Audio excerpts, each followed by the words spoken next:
Hi, everybody, and welcome to the fifth Capitol concert of this season, which is also the annual Beethoven and Blue Jeans program this year.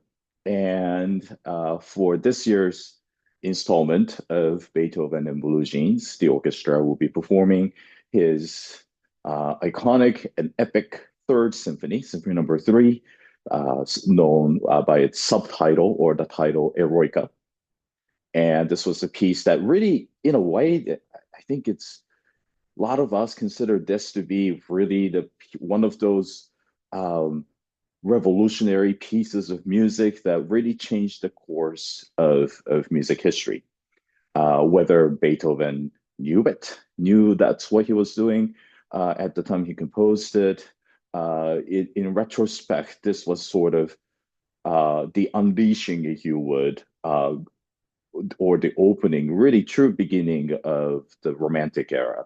In music, a lot of us consider to be really starting with this piece by Beethoven that he wrote in year 1804. So he was 34 years old at the time. It was premiered a year later, or the following year in 1803 in April. Many of you probably have heard it before. Some of you probably might be hearing this symphony for the very first time. It's one of those pieces of music, in a way, similar to the Fifth Symphony of Beethoven with its famous opening, or his Ninth Symphony, Ode to Joy, or the Choral Symphony. It's one of those pieces that no matter if it's your first time listening to it or 100th time listening or performing to this symphony, there are still so much to be discovered. And it still has a certain elements of surprise. Even just from the get-go with this first two chords that are played by the entire orchestra in such a declamatory fashion before the main theme starts. I'm sure the audience in 1805 who first heard the premiere of this symphony, they were probably very much surprised or shocked even by this opening because they were probably used to symphonies that had a slow introduction, which were the case in the first two symphonies by Beethoven. In the first movement of those first two symphonies, he would kind of carry on the tradition that was popularized by Haydn and Mozart before him by including a slow introduction before the Allegro proper section started. Here, he's just basically pounding these two short, loud, resonant chords and then just going straight into the action. So this was sort of uh, in a way the audiences back then probably didn't have their mind didn't have enough time to adjust to what's going on. They were just taken away by the very opening of the symphony. We also think about the pure length of the symphony. When Beethoven wrote this symphony, it was the longest symphony by duration at the time when he wrote it. Now, of course, later on in Romantic era, with composers, especially like people like Bruckner and Mahler, um, so writing basically almost a century later than the Eroica Symphony, their symphonies tended to be even longer, sometimes lasting an hour or even longer. In the case of pieces like Mahler's Third Symphony, which almost lasts like 90 minutes. But at the time, again, at the time of composition and premiere in 1804, 1805, this probably felt like an eternity for some audience members who were used to have their symphonies last from anywhere between 25 to 30 minutes. And here was a symphony that lasted a good 45 minutes. So it's quite a bit longer by comparison in a way. Of course, his Ninth Symphony is even longer. Of course, that came later. So even the first movement is written on such a grand scale. He packs so much in there, and Beethoven's signature idea of just using a very small kernel of musical idea and being able to develop that little idea into a massive musical idea is abundant in this symphony, especially in the first movement. In the second movement is has it's we call this the funeral march. There's the both the timpani and also the bass section. They kind of provide this very low, slow march rhythm, like a drum, the drum rolls that he would that's sort of recreated, of course, with the timpani, but also the basses do this as well. Features the oboe, almost like a soloist within the orchestra in many of the moments. And then that leads into the third movement, which is the scherzo. Scherzo, this Beethoven took traditionally what was considered in many of the third movements of a four movement symphony by Mozart and Haydn and so forth. There were minuets. So minuet is more of an elegant dance in either in fast three or that is felt in one. So 1, 2, 3, 2, 2, 3, 3, so on. Beethoven famously replaced the minuet with what he called scherzo. Scherzo is like a joke, and this is a lot. It's still in three. It's three fast three that's felt in one, but it's a lot faster than traditional minuet. So this is more like 1, 2, 3, 2, 2, 3, 3, 4, 3, 5, 3, so on. So it has a much different character than minuet. It's a lot more.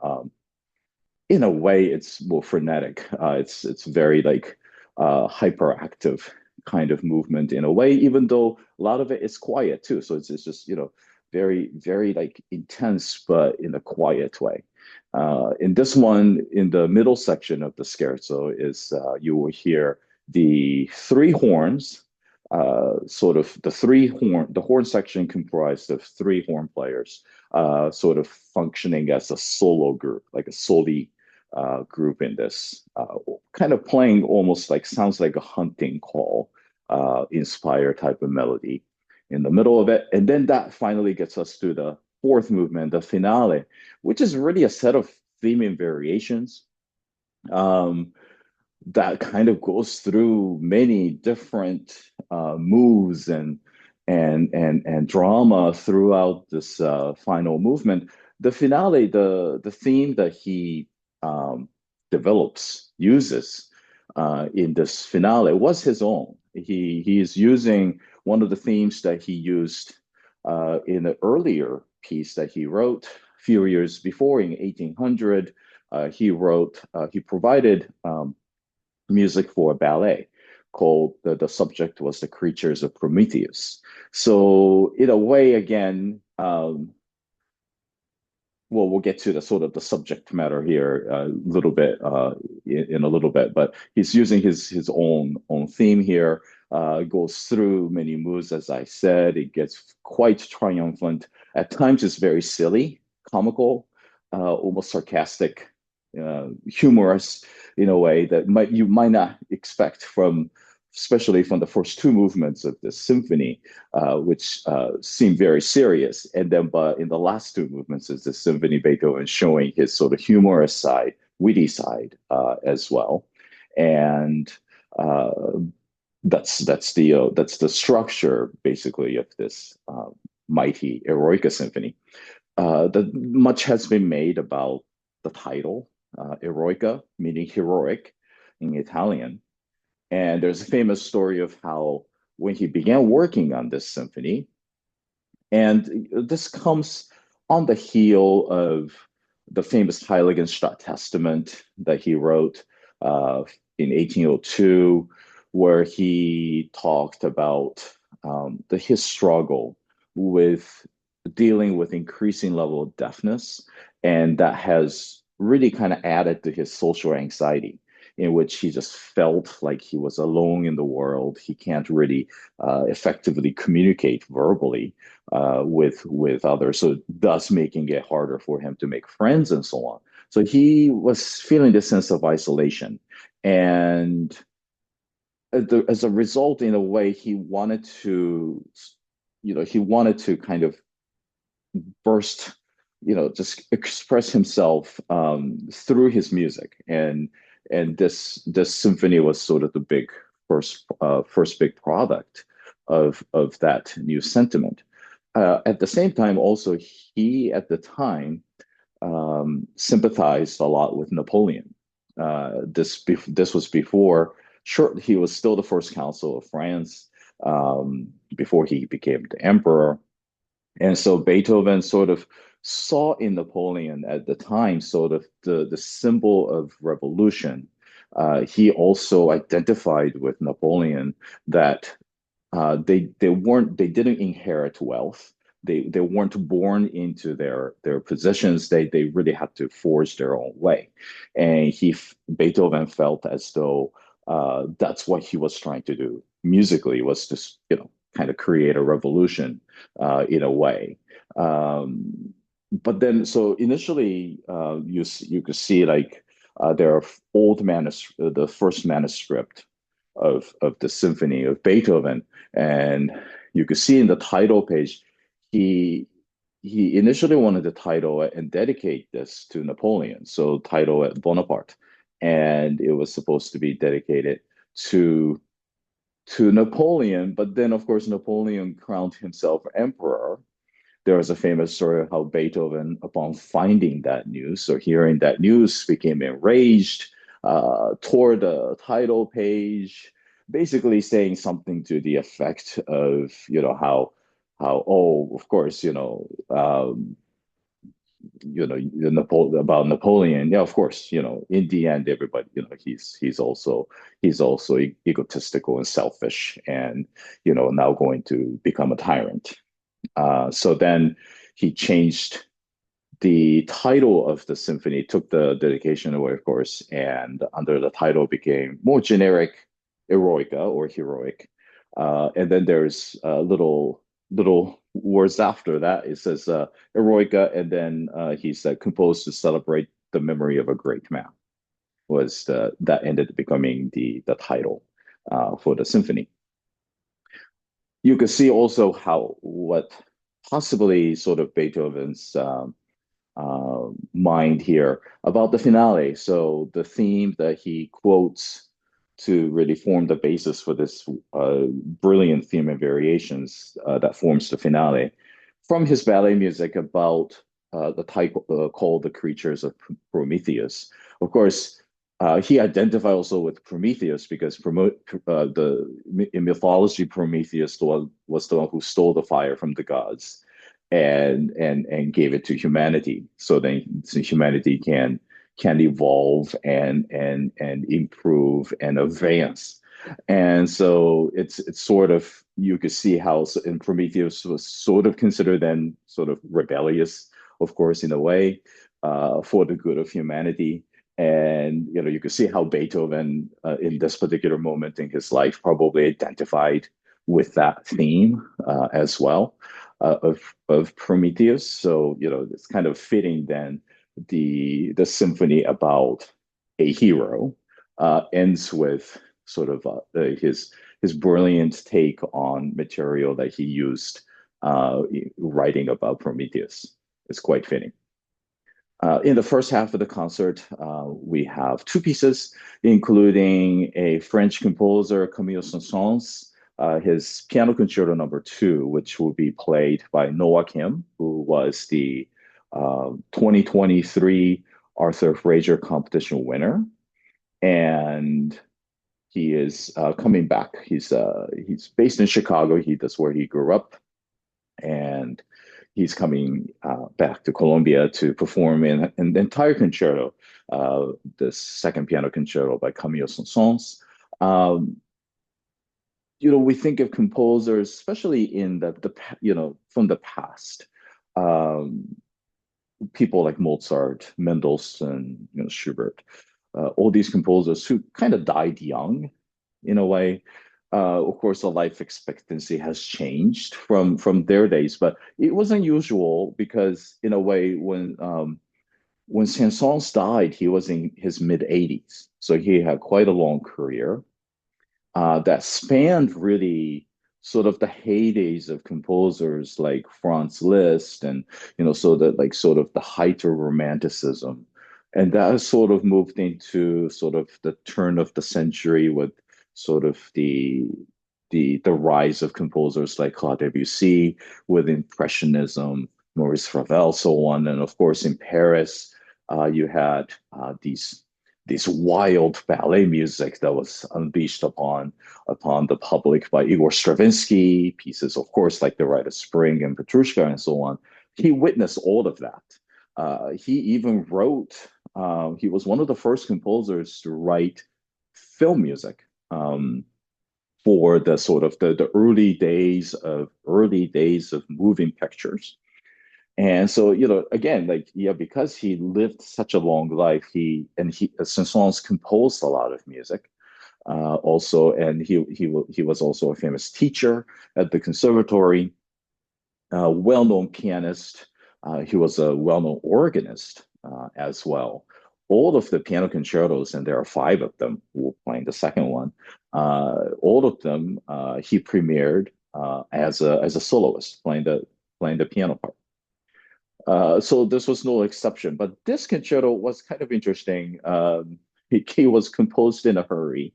In addition to being a pianist, he also conducted. So at one point, he had conducted several concerts. It was sort of a French concert tour of this famous Russian pianist by the name of Anton Rubinstein, who was a very famous pianist at that time. And in 1868, and Rubinstein was the soloist. Saint-Saëns was the conductor. And Rubinstein, probably after during one of the post-concert hangs, suggested to Saint-Saëns. He said, this has been such a pleasure working with you, performing with you as a pianist and you conducting. And then Rubinstein suggested, what if we switch? So because he knew Saint-Saëns is also a great pianist. So he said, well, what if we switch next time? So you play the solo and I conduct. That was Rubinstein's idea, and Camille Saint-Saëns. So, that's great. Okay, let's do that. He basically then started looking to book a venue, which, was, of course, you had to do that. Turned out there was a venue that was available just like 3 weeks later or something like this. So Saint-Saëns was like, all right, let's book it. Rubinstein's still going to be in the country. So basically, then he started working on this concerto, finished it, and obviously had to learn the solo part all within a matter of like 17 days or something like this. So it's brilliant. It kind of shows you what a craft, the level of craftsmanship in a way, that he had as a composer. It's in three movements, which is in itself is very traditional. Three movement concerto, solo concerto is typical. What is a little bit unusual in this concerto is that usually, if you think of great romantic or classical piano concertos by Beethoven or Mozart, all these composers, you would think first movement is usually the longest, and also is considered oftentimes it's the fast movement, and then sandwich in between in the middle, and as a second movement is typically the slow movement, and then you would finish out then with the third movement that tends to be more virtuosic, again, fast music. He changed in this concerto. It actually starts. The first movement is a slow movement, and it's very foreboding and serious in a way. And then the second movement, he called it scherzando. So it's like a scherzo, a little jokish, very light and fast, nimble movement. And then followed by what he calls tarantella. Tarantella was sort of this wild Italian dance, was the origin of this musical dance. So it ends with sort of in a flourish, in a fast. So it's slow, fast, faster, in a way, is the structure of this concerto, to the point where I know there are some people who consider this to be basically like well, it really should have been basically a four movement symphony with the first movement missing, is what some people kind of view the structure of this concerto that way. I mentioned Saint-Saëns was a famous organist as well.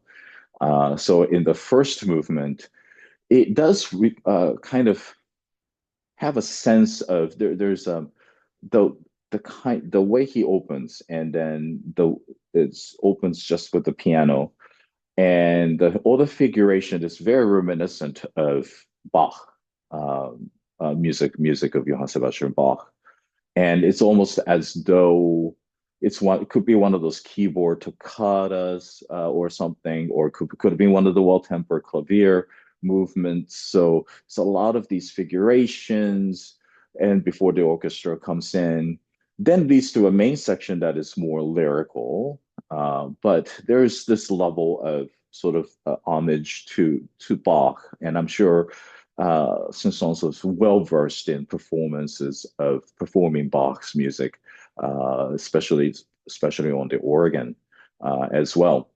One one critic, apparently the premiere of this concerto wasn't as successful, considering the fact that he put it together in less than 3 weeks, including trying to learn the solo part in addition to writing the whole thing.